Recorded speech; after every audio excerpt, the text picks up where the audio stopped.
Hello, I am Bentham and welcome back to Factorio Railworld, and we're going to start off this episode by immediately running over to our trains and putting a couple of limits on them because we are in update 0.11.18 now, and in this update they increased the capacity of cargo wagons from 20 to 30 squares, and in the process the filters broke, so unfortunately my oil train, the plastic train, is now full of extra bits that it shouldn't have in it, but whatever, we'll sort that out some other time. Because what I'm going to do today is go over to the circuit production and finish off some work I was doing on that. In the previous episode, I was just starting up some overhauls of the system when some biters attacked somewhere and I got a bit distracted. So let's carry on with that. There's some furnaces here that I never connected up to the ore lines. That's all been done now, and then we're going to work on the copper over here.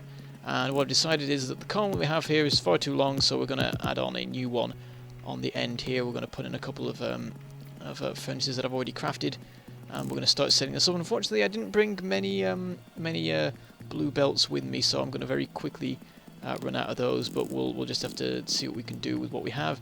So we'll connect up a random bit of the ore line to it for now, just so that it is functional, and then we'll sort of work things out more properly later on. We need to connect this up to the supply of copper as well, so we'll just use an underground belt to sort of line that up with the other one, and that'll work for now. And then we'll put in the inserters and all of the modules and so on, the level 2 efficiency modules, get that all sorted, and we've run out of blue belts, so let's make our way back home. Fortunately, there's no trains handy to take us over there, so we're just going to walk. We've only got our normal suit on. I've decided to just stick with that for now, because it's not that long of a walk anyway. And the night vision goggles are annoying, so if we can avoid those, we will. And I'll just go grab a bunch of blue belts. We probably don't need that many actually, but whatever, we'll just keep ourselves nice and supplied. We'll check up on other things as well. There's loads of random bits of stuff that needs doing. We have a bunch of wood in our inventory that we need to get rid of, and stuff like that. Also, the science has run out. That happened last episode. The chests all filled up, so the science stopped flowing. All we need to do with that is like add in a couple of extra chests or whatever. But we're going to do something else that you will see later on that I think you will like. Anyway, we're on board the circuit train now, seeing how that's going. At the moment it's absolutely fine, of course, because with the sign shut down, the main factory has barely anything to do, so everything's building up nicely. Though I guess it's not a particularly good reason for it to be building up nicely if there's nothing using it up. Anyway, we'll start crafting a bunch of inserters. Thinking about it, a lot of this stuff that I'm making isn't needed, because what I'm going to do is actually cut off the copper line here and just disconnect it all. I'm going to move it along because basically I made this column too long. If you get a column longer than about 16 furnaces, it's probably a little bit more than that, but 16 is the benchmark that I use, then you start to have issues, and as I've had to do on this particular line, you need to start having multiple belts. So towards the end of this column it splits into two, and now that we've cut off the end of this column, that's no longer needed, which is nice. What we're going to do is just put all of those furnaces over here, though we unfortunately have to clear away these trees first. I don't have any poison capsules handy, and I don't have the materials to make them either, so I'm just going to have to manually get rid of these trees. It doesn't take too long, and then put in the new column. And basically I'm keeping to the ratio that I always keep to with this, which is that you need 1.5 copper plates for each one iron plate. So the way that works out is that if we have 16 iron furnaces, actually it's 32, 16 pairs of iron furnaces, then we need 24 pairs of copper furnaces, so 48 of them, which is quite a sizable amount. We're really putting a lot of production into the circuits right now. Not that it needs it, but whatever. When we need it in future, it'll be there and ready. So we can disconnect the sort of secondary lines that we had here because it's all fine now. And I don't know if we'll need to upgrade this again, because we've got a lot of production going on now. I think once this is all set up, we probably have enough production to keep the entire circuit system running at full pelt. That's the hope anyway. That remains to be seen. We'll find out soon enough. So we're connecting things up again. I disconnected everything momentarily so that I could just completely redo the system, because it's easier than just trying to build on stuff we've already got. Unfortunately, to put in the belt bouncers, which now I think about it aren't strictly necessary, I have to have a little bit of a sidestep in the system, but not too much of an issue. And you can see immediately the copper starts building up. However, this may be due to the fact that the circuits are building up, because of course barely anything is actually using them at the moment. But either way, we've got more production than we previously had, so it's an improvement. We've also got the system a little bit neater. So I'm just doing a little bit of sort of scouting around on the lines at the moment, trying to work out spacings and stuff.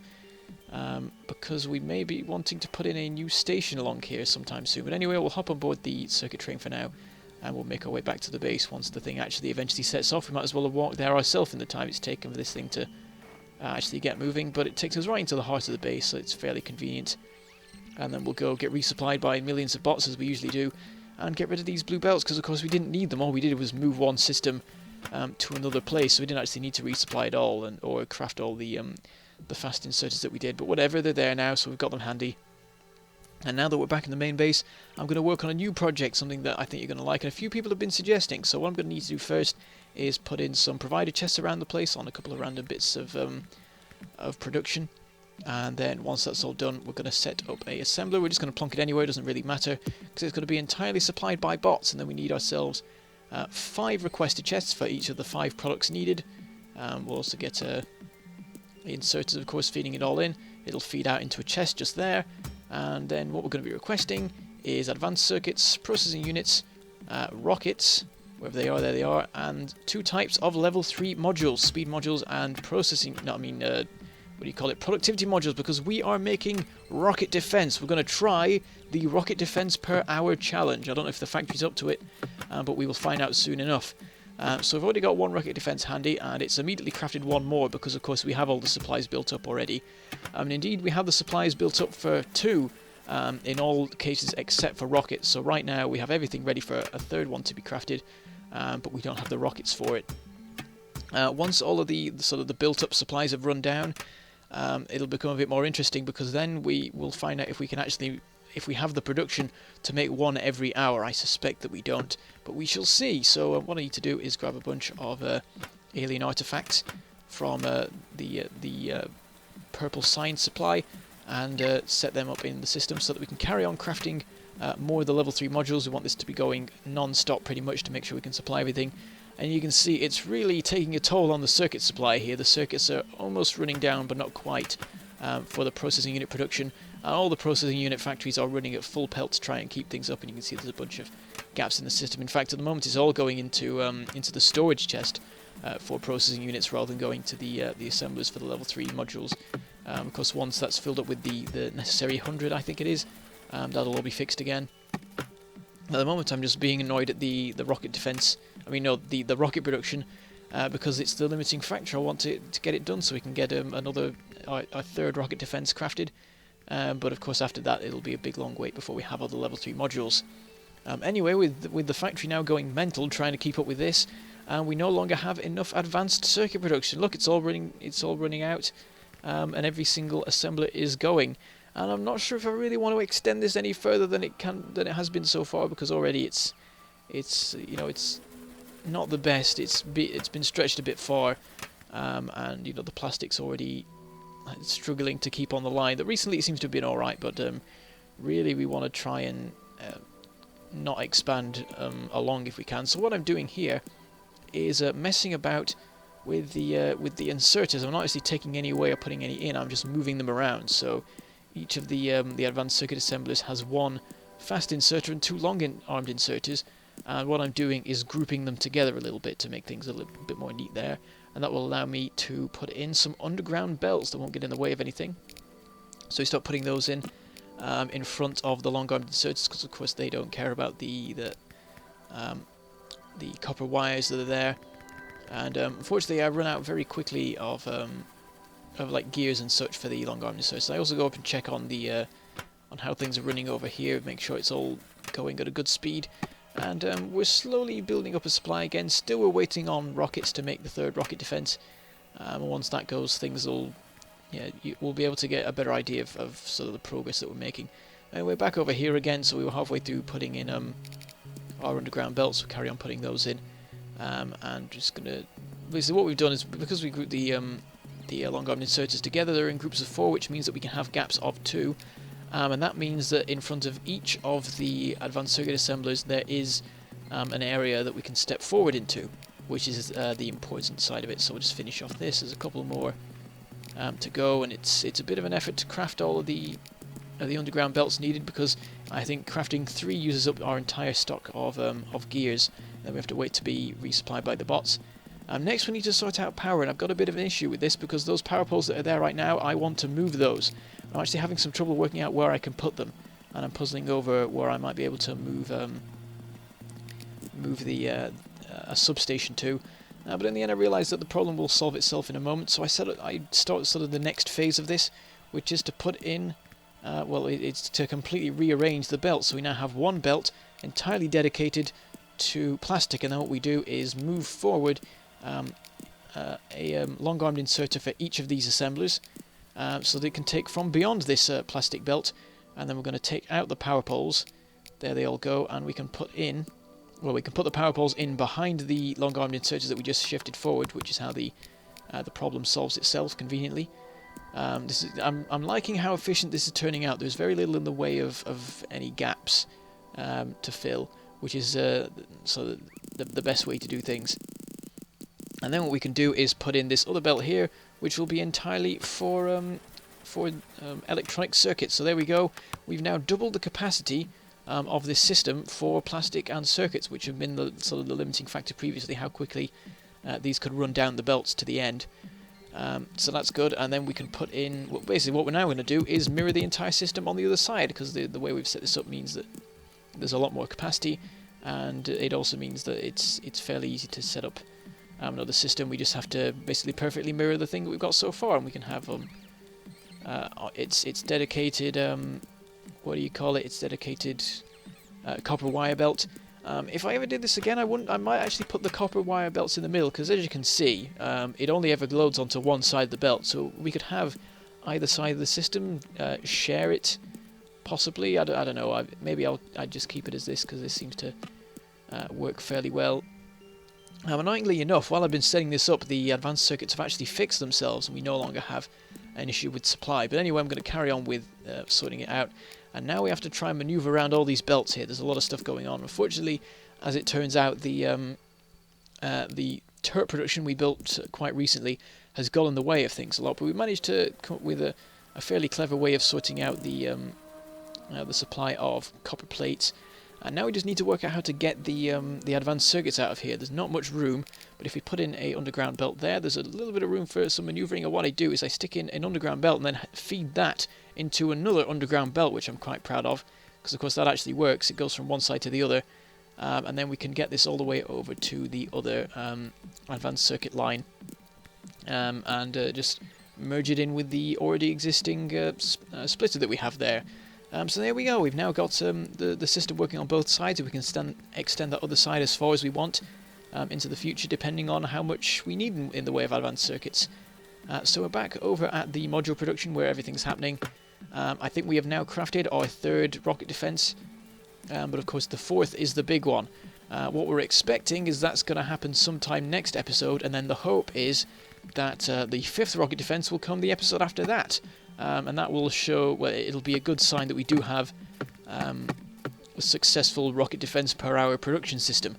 So that we'll have to just see how it develops. I don't know if we have enough processing unit production for that. And if we don't, it's going to be a real issue adding in more, because of how much it uses up in the way of electronic circuits.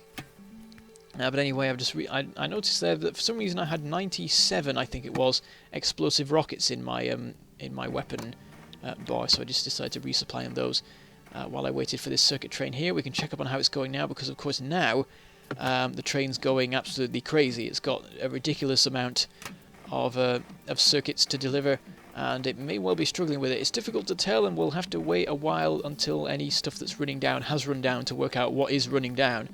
And in the meantime we can go check up on the circuit production, and what I decided to do is add in a new station, because it's quite clear that this station it's not doing well enough. Look at it, it's only got 6 of the chests with anything left in. The train turns up, and I do see that the rear cargo wagon is extremely full. It's more full than it was physically capable of being before the most recent update that increased the capacity, so that's a good sign. But what I also find is that the other copper train, which comes from the same outpost, Copper Outpost 3, arrives only seconds after the other one leaves.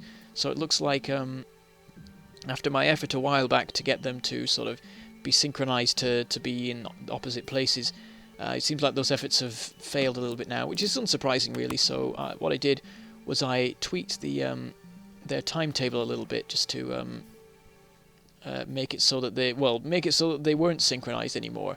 So they'll constantly arrive at different distances of time from each other. There I go, nearly getting killed by a train there because I was using the basic power armor, and I hopped out of a train and basically got hit by it because I'm useless. And I bring this spare train over here just as a marker, actually, just as a template to work out where I need to put things, so that we can line up all these inserters correctly, get them all unloading from the right locations. At the moment we don't have a copper train to deliver to them, but we can fix that easily enough by building a new copper outpost, or maybe just taking it from copper outpost 4. I haven't really decided yet on how I'm going to work that out. I wonder actually if how copper outpost 1 is doing nowadays. I should probably check up on that, because of course a lot more copper is going to be used up for advanced circuits in the main base. But anyway, what we're doing right now is setting up this system just as it is in the other copper unloading place, because that worked out fine, so we might as well just stick with what works. And this one's going to try and sort of escape this mess of rails that's everywhere. And conveniently, there is just enough space for it to sneak past without getting stuck in anything. And then we can work on actually getting it connected up to the system. Of course, at the moment there's no actual ore coming down it, but we want it to be ready for when that time comes. So I'll put in a belt balancer splitter there, and then we'll put in a merging splitter here. Unfortunately, right now we don't have enough in the way of gears to make all of the underground belts that we need to finish this off. But we put in what we can, and we can finish working on it some other time. So we'll make our way back over to the main base.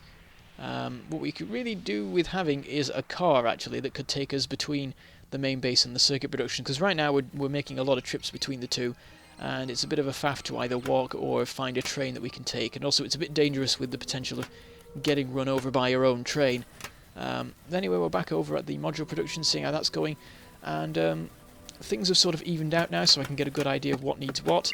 And it looks like the limiting factor right now is the production of level 1 modules. So what we need to do is speed that up, really, if we want to keep things running as quickly as we can.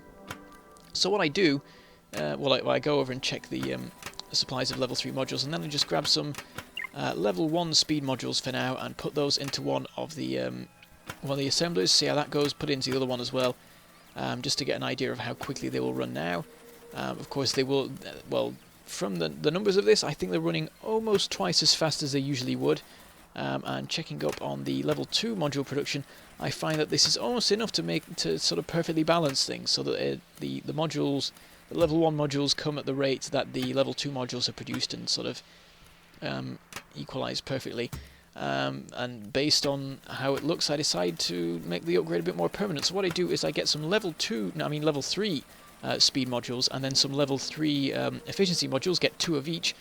So what happens is they balance out exactly each other's power consumption. So we end up with we end up with 100% power consumption rather than the previous 20% that we could manage. But what we can also do is get the speed going quicker. So we now have twice the production there of each kind of module, and that should perfectly balance with the level 2 module production.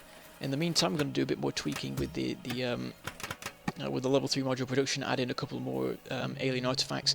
We added in a little bit to make up for the modules we used up to actually do that upgrade, and then we can also put in another 15 each just to make sure that they can continue running for a good while into the future. Unfortunately, what's now happened is that because we've doubled the speed at which the level 1 modules are produced for productivity and speed modules, there is now not enough of a circuit supply to keep all the processing unit production running at full pelt, which is a shame. But it's very close. They're all running except one, which is running most of the time. So it's not terrible, but it's annoying, and maybe there's something we can do about it in future. Anyway, I've resupplied there on speed modules. Check up on the rocket defense, and it's 50% there. Then we've got 25 of each kind of level 3 modules, so we're almost there. And with any luck, we will have a 4th rocket defense next episode, and then more importantly a 5th in the one after that, because that shows that we can sort of keep this up over a long period. But we're just sort of messing about with a couple of bits of belts now. We've done a little bit of tweaking to try and get the plastic running a bit faster. We'll also clear a couple of bits of random stuff out of our inventory, I try and catch the plastic trains to go check up on the oil outpost, but I didn't manage to make it, and we've run out of time anyway, so I shall say goodbye. Thank you for watching, and I shall see you next time.